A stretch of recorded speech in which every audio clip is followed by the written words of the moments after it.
Chair शिक्षण आपल्या YouTube चॅनलमध्ये आपणा सर्वांचं पुनश्च एकदा सहर्ष स्वागत। पेन्शनधारक कुटुंब निवृत्ती वेतनधारकांसाठी महाराष्ट्र शासनाच्या वित्त विभागाने आज अतिशय महत्त्वपूर्ण असा शासन निर्णय निर्गमित केलेला आहे। काय आहे तो शासन निर्णय आणि या शासन निर्णयाचा फायदा कुटुंब निवृत्ती वेतनधारकांना पेन्शनधारकांना कसा होणार आहे या संदर्भातील सविस्तर माहिती देणारा हा व्हिडिओ पाहण्यापूर्वी नेहमीप्रमाणे आपणा सर्वांना एकच विनंती, व्हिडिओ शेवटपर्यंत पाहा आणि आपण जर आमच्या चॅनलवर नवीन असाल तर चॅनलला जरूर सबस्क्राइब करा, समोरील बेल आयकॉनला सुद्धा क्लिक करा, जेणेकरून महत्त्वपूर्ण शासन निर्णय कर्मचारी पेन्शनधारक कुटुंब निवृत्ती वेतनधारकांच्या विषयीच्या महत्त्वपूर्ण अपडेट्स आपल्याला आपल्या यूट्यूब चॅनलवरती सर्वात अगोदर पाहावयास मिळतील।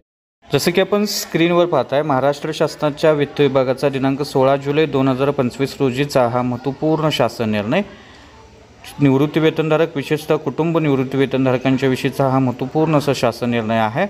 शासन सेवेत असताना शासकीय कर्मचाऱ्यांना ओळखपत्र देण्यात येतात। शासन सेवेतून सेवानिवृत्त झाल्यानंतर सेवानिवृत्त अधिकारी कर्मचाऱ्यांना कायमस्वरूपी ओळखपत्र देण्यात येतात व त्या संदर्भात सूचना कार्यपद्धती ओळखपत्राचा नमुना विहित करण्यात आलेला आहे। आणि याच धर्तीवर मयत शासकीय अधिकारी कर्मचारी यांचं कुटुंब निवृत्ती वेतनधारक यांना शासकीय रुग्णालयातील औषधोपचार, ज्येष्ठ नागरिक म्हणून रेल्वे, बँका इत्यादी ठिकाणी उपयोग करण्याबरोबरच शासकीय सेवानिवृत्त अधिकारी कर्मचारी यांच्या कुटुंब निवृत्ती वेतनधारक म्हणून त्यांना समाजात सन्मानाची वागणूक मिळण्याच्या दृष्टीनं ओळखपत्र देणं आवश्यक आहे। तसेच सर्वसाधारण वापराकरता कुटुंब निवृत्ती वेतनधारकांना कायमस्वरूपी ओळखपत्र देण्याची बाब शासनाच्या विचाराधीन होती आणि या अनुषंगानं सेवानिवृत्ती वेतनधारकांच्या संघटना संस्थांनी सुद्धा मागणी केलेली आहे आणि त्या अनुषंगानं हा महत्त्वपूर्ण असा शासन निर्णय निर्गमित झालेला आहे। याच्यामध्ये कुटुंब निवृत्ती वेतनधारक ज्या जिल्हा कोषागार कार्यालयामधून कुटुंब निवृत्ती वेतन घेत आहेत अथवा घेण्याकरता कार्यवाही सुरू आहे त्या संबंधित जिल्हा कोषागार कार्यालय यांनी कुटुंब निवृत्ती वेतन सुरू झाल्यानंतर सदर कायमस्वरूपी ओळखपत्र फोटोसह जोडपत्र येथील विहित नमुन्यात देण्याची कार्यवाही करावी। कुटुंब निवृत्ती वेतनधारकांनी लिखित मागणी सादर केल्यानंतर सदरचं ओळखपत्र जे आहे ते देण्यात यावं। जिल्हा कोषागार कार्यालयानं ओळखपत्र दिल्याबाबत स्वतंत्र नोंदवहीत नोंद घेऊन निवृत्ती वेतन वाहिनी प्रणालीमध्ये तशी नोंद घ्यावी। कुटुंब निवृत्ती वेतनधारक यांनी जिल्हा कोषागार कार्यालय, बँक शाखा इत्यादी बदलण्याची मागणी केल्यास म्हणजेच अन्य जिल्ह्यामध्ये कुटुंब निवृत्ती वेतन घेण्यासाठी अर्ज केल्यास यापूर्वी दिलेलं ओळखपत्र परत घेण्यात यावं।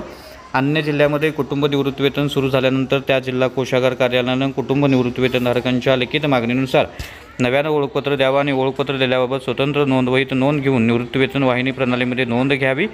ओळखपत्र निर्गमित करण्यापूर्वी ओळखपत्राच्या मागील बाजूस महाराष्ट्र शासनाच्या गोल शिक्क्याची मोहर उठवावी आणि अशा पद्धतीनं ओळखपत्र तयार करून वितरित करण्याकरता शासनास येणाऱ्या खर्चाची प्रतिपूर्ती जी आहे ती संबंधित कुटुंब निवृत्ती वेतनधारकाकडून करण्याची विनंती पेन्शनर्स बृहमुंबई असोसिएशन यांनी केलेली आहे आणि या संदर्भातली रितसर पावती संबंधित कोषागार कार्यालयाकडून घेण्यात यावी।